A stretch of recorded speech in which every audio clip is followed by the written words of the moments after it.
За яг би энэ дээр бас нэг тодруулаад нэг хоёр зүйл хэлхэн зүйтэй байх гэж бодож байна л доо. Тэгэхээр гурилын үнийн өсөлттэй холбоотой асуудал бол ерөөсөө инквайри сайдтай огт холбоотой асуудал биш. Инквайри сайд болсноос хойш гурилын үн харин бууралттай байгаа нь үнэ. Өнгөрсөн жилийн марга хэмжээ авцснаас хойш 1-р гурилын үн 9%-аар буурсан байна. 2-р зэргийн гурилын үн 15%-аар буурсан байна.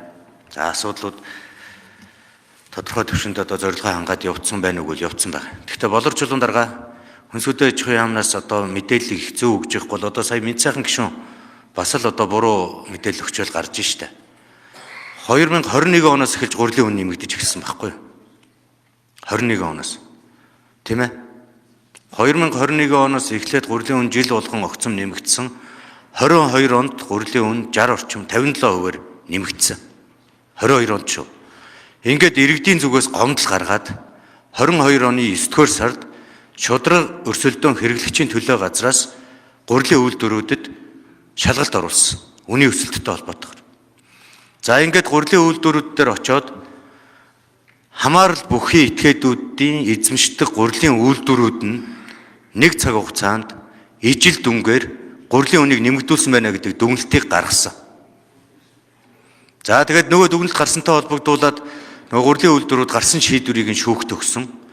Тэр хоорондоо хувьцаа эзэмшлийнхаа асуудлуудыг зохицуулаад 1 жилийн хугацаанд шүүхээ ойшлуулж агаад зохицуулсны дараа шүүхтэр яваад очихоор энэ чинь бас одоо шууд хамааралтай биш юм байна. Тийм учраас гэдэг байдлаар шийдвэр гаргасан байна. За ингээ яг шүүхийн шийдвэр гарцсан. Үр дүнгээр нь 2021-ээс 2024 оны хооронд 3 жилийн хугацаанд гурилын үн 78%-аар өссөн. Гэхдээ би нөгөө мэд сайхан гишүүний саяны хэлсэн дээр хэлж байгаа. Одоо татвар чөлөөснийг буцаачаад яг өмнө байсан нөхцөл дээр буцааж очих гэж штэ. Өмнө нь байсан нөхцөл дээр. Тэгэхдээ бид ингээд зохицуулж болох байсан юм а гэдэг асуудлыг өндөд.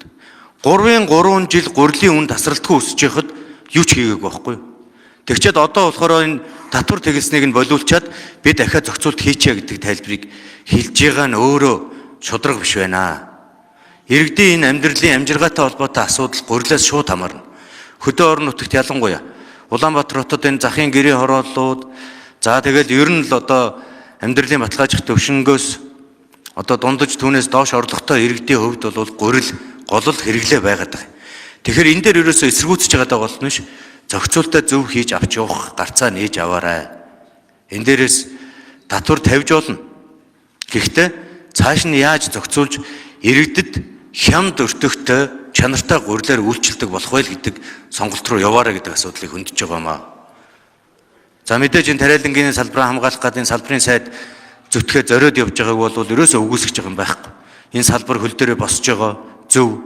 Энэ салбарт тэгтээ шударгаар бизнес хийдэг шудраг өрсөлдөөнтэй байх ёстой гэдэг шаардлагыг бас л тавьж байгаа.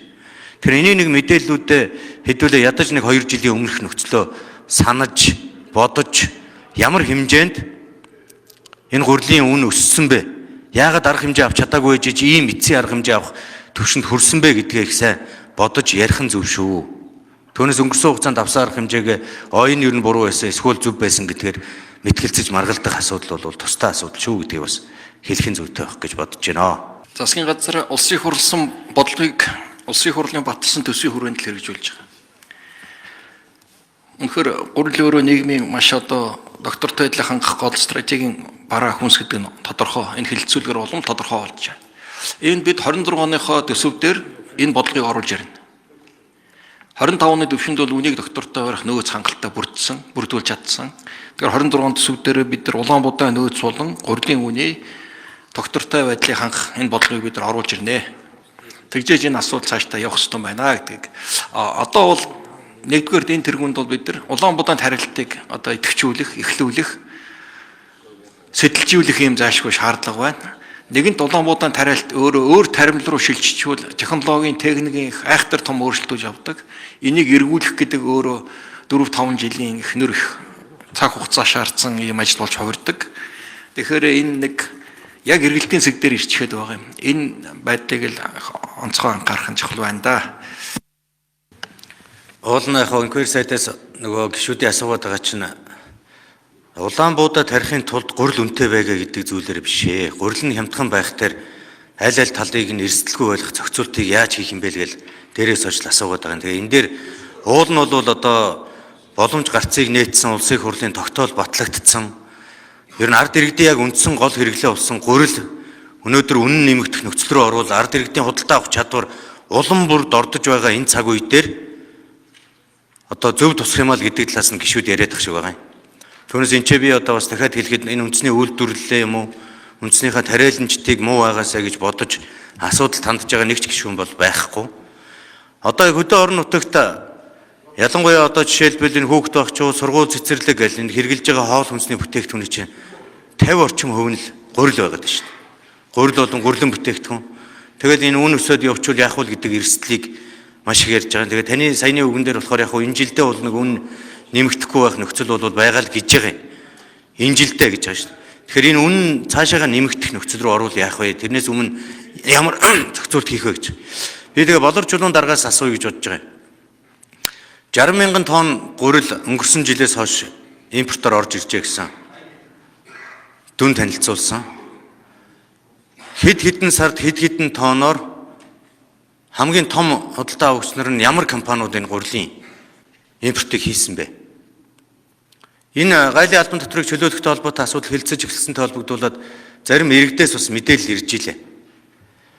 Засгийн газраас гайлын албан татварыг тэгэлсэн хуулийг хүчингү болгоё гэд хуулийн төсөл өргөн барьсантай холбогдуулаад бас зарим хэсэг нь татвар тавигдах чинь гээд урьдчилаад бас их хэмжээгээр гурил оруулж ирсэн тохиолдол бас байна шүү.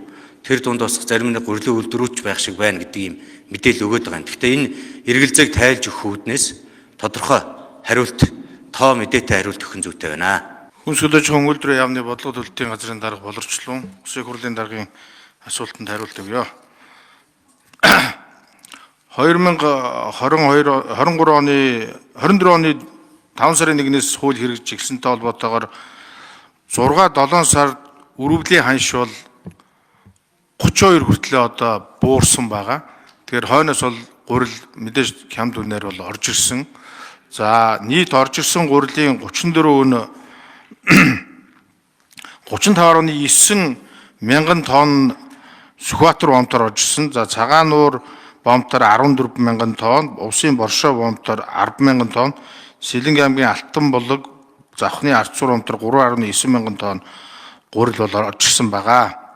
За аж ахуйн нэгжүүдийн харин нийтээ оруулж ирсэн аж ахуйн нэгжүүд нэг 60 гаруй аж ахуйн нэгж оруулж ирсэн байгаа. За ер нь бол бид нар Баруун аймгаар нэлээд одоо үн доктортой байх үүднээс баруун талын аймагуд дээр энэ тухайн үед нь бол бас аж ахуйн нэгжүүдийн хүсэлтийг авсан, ирсэн хүсэлт ирүүлсэн аж ахуйн нэгж болгоно нь одоо энд оролцох нээлттэй боломж нь бүрдсэн учраас нийтдээ 60 гаруй аж ахуйн нэгжүүд орж ирсэн. За гурилын үйлдвэрүүд ганцны гурилын үйлдвэрүүд одоо оруулж ирсэн импортоор өөснөө гурил оруулж ирж гэнэ гэдэг асуудал бол яригдж байгаа. Энийг бол бид нар тэр нарийн мэдээллийн танд бас жижиг өргүүлье. Ер нь бол гурилын үйлдвэрүүдээр очиод ажиллаад явж байхад хэрвээ бид одоо үйлдвэрлэлээ хийж чадахгүй бол ажлын байраа хадгалах энэ одоо хэвийн ажилчдаа авч үлдэх энэ үүднээс болохгүй бол бид нар гурил оруулж ирээд савлдахад одоо үйл ажиллагаанд хэвээ явагдах ийм нөхцөлийг хангаж болох юм а гэдэг асуудлуудыг бас хэд хэдэн гурилын үйлдвэрүүд ажлын хэсэг очиж ажиллаж байхад бол бас асуудал дэвшүүлж ирсэн. За гурил дээр үнийн доктортой байдлыг хүнсний аюул байдлын зөвлөлөөр зохицуулт хийгээд квот болон бусад бодлогоор зохион байгуулна. Нөөц хангалттай байна. 26 онд зайлшгүй төсөв дээр тодорхой зардал суулгана. Нөөц 100 мянгаас доош Улаанбаатар нөөц бүрдүүлэх, дээрээс нь гурилын үнийн нэмэгдэл болж байгаа алсын бүсийн нэмэгдэл тэр тээврийн зардал дээр үйлдвэртэйгээ хэрхэн тооцоогоо тохирох асуудлаа тохироод бодлого оруулж ирнэ. Тэргээ бид нэр зохицуулж бүрэн болцоотой.